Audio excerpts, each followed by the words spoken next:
Cette pleine lune en poisson, elle vient te parler de tes émotions et on va entrer dans le détail de tout ça ensemble. Donc dis-moi, en cette pleine lune, comment tu te sens puisqu'elle était ce matin couplée à une éclipse lunaire. C'est vrai que ça peut être intense, tu peux ressentir des choses qui remuent, hein, même un peu de fatigue physique et émotionnelle. Donc comme d'habitude, n'hésite pas à partager en commentaire comment tu te sens. Donc coucou à toi, j'espère que tu vas bien. Donc pour commencer, une pleine lune, c'est vraiment un moment où quand je prends la carte, c'est abandonnez-vous au divin. En fait, c'est quelque part s'abandonner dans le sens, laisse aller en fait, hein. Tu vois, tout ce qui était devenu trop lourd, trop intense, tu sens que c'est plus pour toi, c'est vraiment des moments de mise en lumière. En fait, les pleines lunes, donc, il y a cette notion de je mets en lumière pour faire le tri, puis pour pouvoir avancer vers ce qui est plus juste pour moi. Ici, quand je regarde la carte, elle nous dit vraiment équilibrer spiritualité et sens pratique. Donc, dans le contexte actuel, de la façon dont je le perçois et je l'ai canalisé, équilibrer spiritualité et sens pratique, c'est-à-dire que tu as toutes tes émotions et où ces derniers temps, il y a quand même beaucoup de choses qui ont pu vraiment bouger en fait, tu vois, à l'intérieur de toi. Et c'est vraiment finalement le moment de vraiment laisser aller, en fait. Et laisser aller, c'est plus des situations ou quoi que ce soit, c'est vraiment pour moi l'idée de laisser aller sur le plan émotionnel. C'est-à-dire de mettre en lumière émotionnellement, vraiment sans filtre et sans jugement, c'est comment tu te sens en ce moment, comment tu t'es senti, ces derniers mois, puis aussi faire le tri dans tes émotions. C'est est-ce que vraiment tout ce que tu ressens, ça t'appartient? Ou est-ce qu'il y a des choses qui ne t'appartiennent pas? Tu vois, est-ce que tu as vécu certaines situations où tu as peut-être un peu «absorbé» entre guillemets, des émotions d'autres personnes? Ou est-ce que tu as pu voir au travers d'informations ou X, Y, Z, certaines choses qui t'ont chamboulé et où en fait, ça a généré des émotions, mais qui, heu, tu sais, n'appartiennent pas forcément à tes croyances fondamentales ou tu me diras si c'est quand même assez clair pour toi. Donc c'est vraiment faire le tri dans tes ressentis pour voir un petit peu où tu en es. Des fois, faire le tri dans les ressentis, c'est aussi se dire que quand on a certaines situations qui nous tournent en tête, puis bon, avec le nombre de pensées qu'on a par jour, ça peut souvent arriver. Le truc, c'est d'analyser un petit peu, OK, une chose à laquelle je pense et comment je me sens. Et quand on parle de faire le tri, c'est que si jamais, tu ressens quelque chose d'inconfortable, on va dire, j'aime pas trop le terme négatif parce que ça vient toujours mettre en lumière quelque chose pour nous, donc quelque chose d'inconfortable. Finalement, est-ce que cette chose inconfortable, tu sais, vraiment en fait, c'est pas tant est-ce que c'est réel, tu vois? Mais est-ce que c'est vraiment juste de ressentir ça? Ou est-ce que c'est vraiment une projection par rapport à des peurs et cetera qui te font partir un peu dans une histoire mentale ou un scénario catastrophe? Et c'est là, en fait, équilibrer spiritualité et sens pratique. Parce que quand je fais le tri, quand je mets en lumière toutes ces émotions et qu'à un moment donné, j'arrive à isoler certaines choses pour venir retravailler mon état intérieur en termes de sens pratique et de pouvoir mettre des choses en place pour avancer et évoluer, ben, automatiquement, je vais être quand même relativement moins bloquée. Parce que pour, tu vois, admettons que tu veuilles, je sais pas moi, demander une augmentation, prendre cet exemple-là, qui peut quand même être un exemple courant. Tu veux demander une augmentation à ton patron, mais toi, tu sais, émotionnellement, ça te chamboule. Parce que, admettons que tu l'avais fait dans un autre poste et on t'avait dit non, ou admettons que tu l'as fait avec ce même patron que tu avais déjà dit non, mais je veux dire, entre aujourd'hui et la fois où tu avais demandé avant, tu sais, si c'est passé plusieurs mois, plusieurs années, tu peux avoir aussi une proposition d'évoluer de poste alors que tu le vois pas venir. Mais le truc, c'est que forcément, par rapport au mental, lui, il peut rester dans la projection où toi, il y a eu une fois où il y a eu un refus, donc ça a forcément créé un schéma entre guillemets inconfortable, négatif, où tu peux te ramener à ça en mode ah oui mais attention parce que si on me refuse encore et tu sais ça te met dans la boucle de je vais me sentir triste, déçu, etc.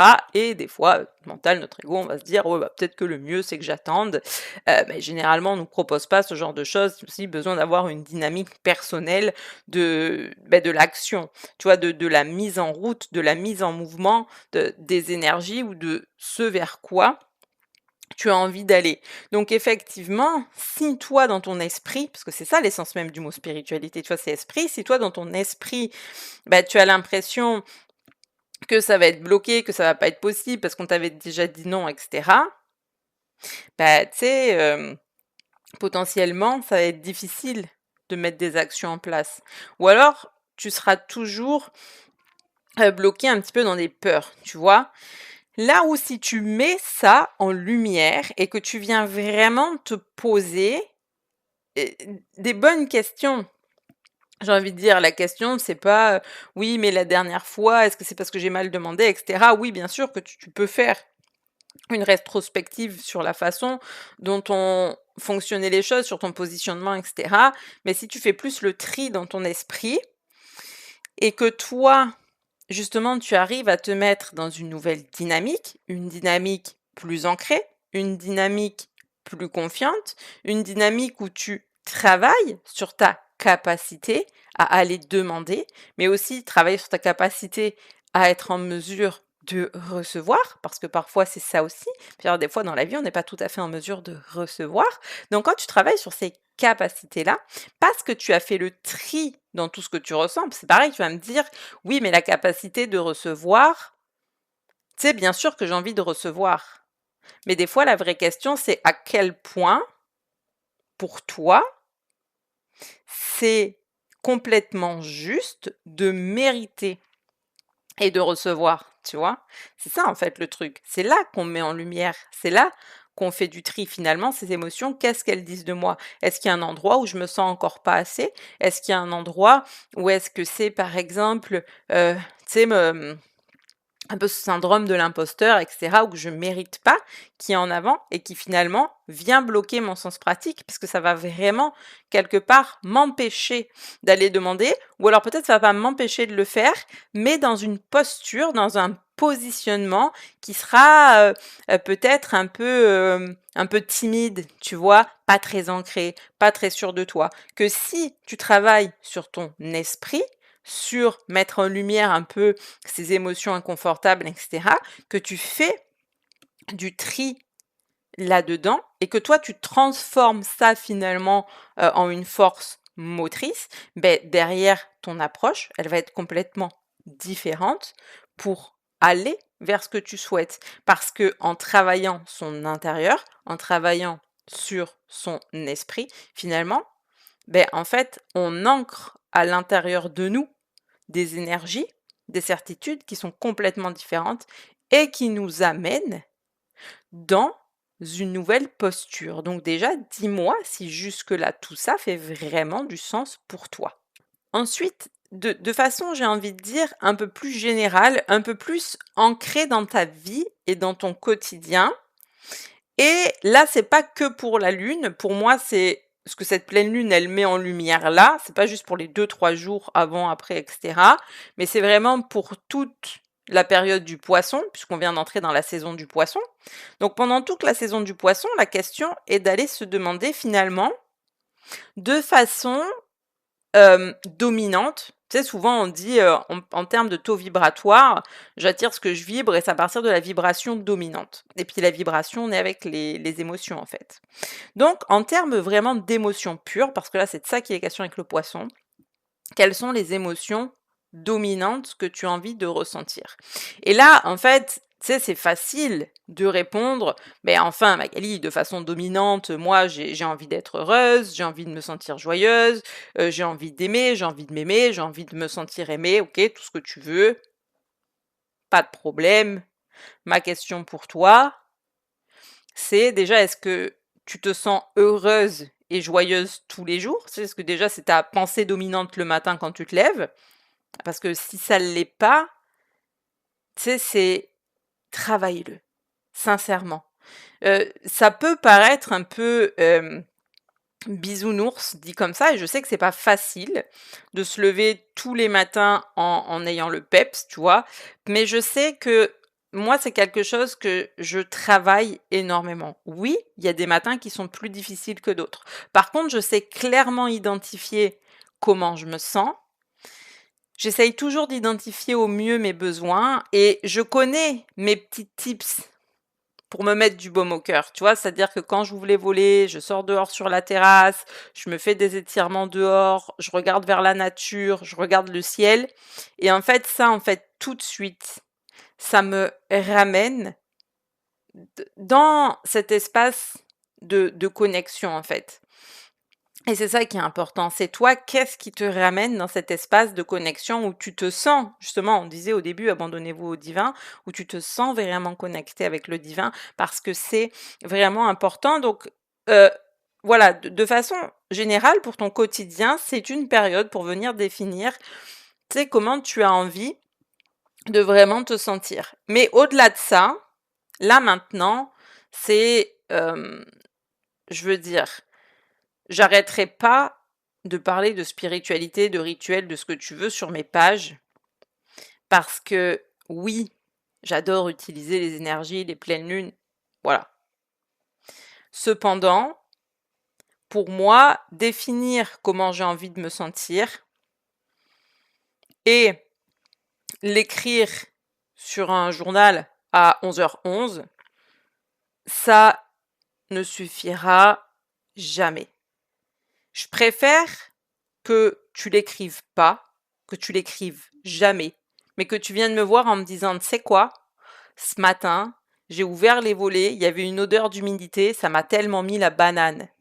Tu sais quoi, aujourd'hui, j'ai pris un moment, je sais pas moi, je suis allée faire une marche au bord de mer, j'ai eu envie d'aller un petit peu dans la nature et ça m'a tellement reconnectée à moi-même, je me suis tellement sentie bien. Tu sais, tu pourrais me dire, bah tu sais quoi, aujourd'hui j'ai décidé de prendre 5 minutes pour moi, de faire un exercice de respiration. D'ailleurs, en parlant d'exercice, tu vas sur mon site internet, tu as le lien en légende.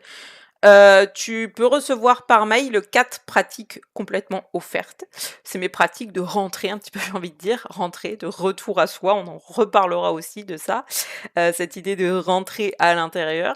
Donc, n'hésite pas à aller chercher tes pratiques offertes, mais l'idée c'est je préfère que quelqu'un vienne me dire: «Tu sais comme j'ai fait telle action et ça m'a mis tellement en joie, je me suis sentie tellement apaisée et cetera», que quelqu'un qui me dit: «Écoute, ah, j'écris dans mon journal à 11h11, putain, il y a rien qui bouge. Oui, mais il y a rien qui bougera si tu bouges pas. Le truc, il est là. Pour qu'il y ait du mouvement, c'est à nous d'initier le mouvement.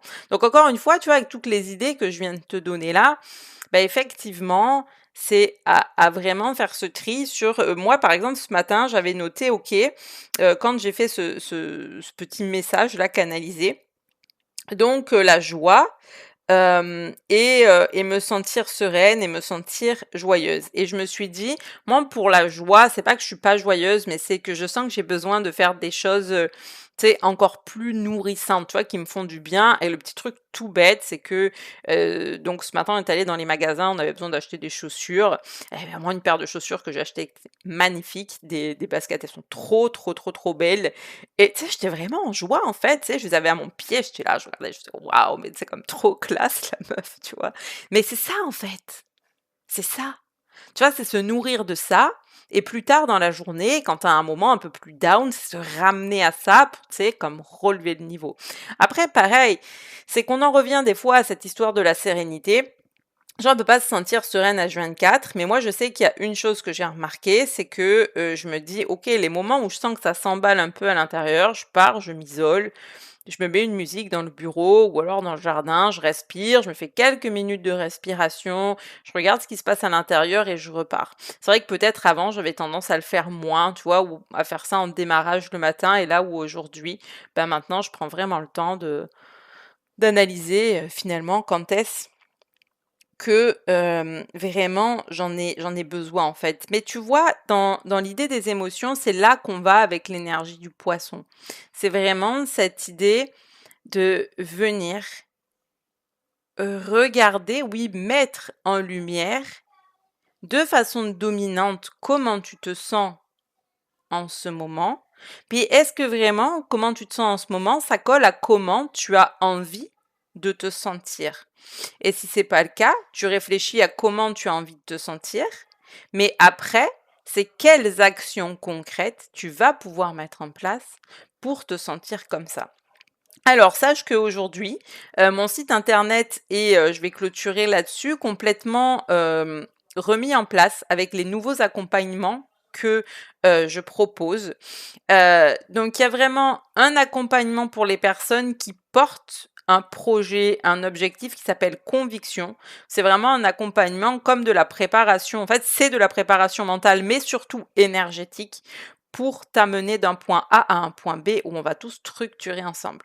Par contre, si tu vis des périodes de flou, justement, où tu sais, pas trop où t'en es, où tu as l'impression que tu as vraiment été dans le tambour ces derniers temps et cetera. Il y a un nouvel accompagnement qui est sorti qui s'appelle la boussole intérieure et celui-là, c'est un accompagnement pour t'amener, en fait, dans un retour au clair, j'ai envie de dire, ou encore ensemble, hein, encore une fois ensemble, on va quand même structurer les choses. Dans mes accompagnements, il y a rien qui se fait, sans action de ta part. Est-ce que dans les accompagnements, c'est possible qu'à un moment donné, je te dise: «Là, sur telle session, pour toi, aujourd'hui, on va faire un soin énergétique», par exemple, parce qu'il y a besoin? Oui, c'est possible. Mais en fait, pour autant, pour moi, même si tu venais à faire qu'un seul soin énergétique avec moi, parce que c'est possible de prendre qu'une séance de soin énergétique pour toi, hem, tu repars toujours avec des conseils et des choses à mettre en place parce que, à mon sens, c'est comme ça qu'on avance, hein. Comme je le dis toujours, quand j'étais entraîneur au bord des bassins, oui, des fois on regardait des analyses vidéo, mais après on allait dans l'eau, hein, parce que sinon ça ne sert à rien. Tu as besoin d'être à la pratique et à la pratique de toi-même pour mieux te comprendre et pour mieux évoluer. Et par exemple, comme je le partageais au début, sur l'idée d'aller demander une augmentation ou quoi que ce soit, est-ce qu'il y a un risque qu'on nous dise non? Il y aura toujours un risque qu'on nous dise non. Par contre, au-delà de rester sur une forme «d'échec» entre guillemets, c'est aussi d'apprendre à accumuler de la data, tu vois? Des données sur finalement ce jour-là, quelle était ma posture, comment je me sentais intérieurement, de quelle façon je pourrais l'appréhender autrement la prochaine fois, pour être plus sereine, plus ancrée, plus confiante, plus sûre de moi en fait et pour être, tu sais, j'ai envie de dire, simplement, incontournable. Tu vois? Limite que tu es tellement sûre de toi qu'en fait t'arrives et que ton projet il est tellement béton que limite on ne peut pas te dire non. Parce que je pense que ça aussi, ça part vraiment d'une posture intérieure, mais ça fait partie d'autres choses que je pourrais venir, si ça t'intéresse évidemment, te partager dans ce podcast. Donc je te laisse là, comme d'habitude, n'hésite pas à vraiment aller le partager autour de toi, me partager ce qui résonne le plus avec toi, bien évidemment. Et on se dit à très bientôt pour un nouvel épisode.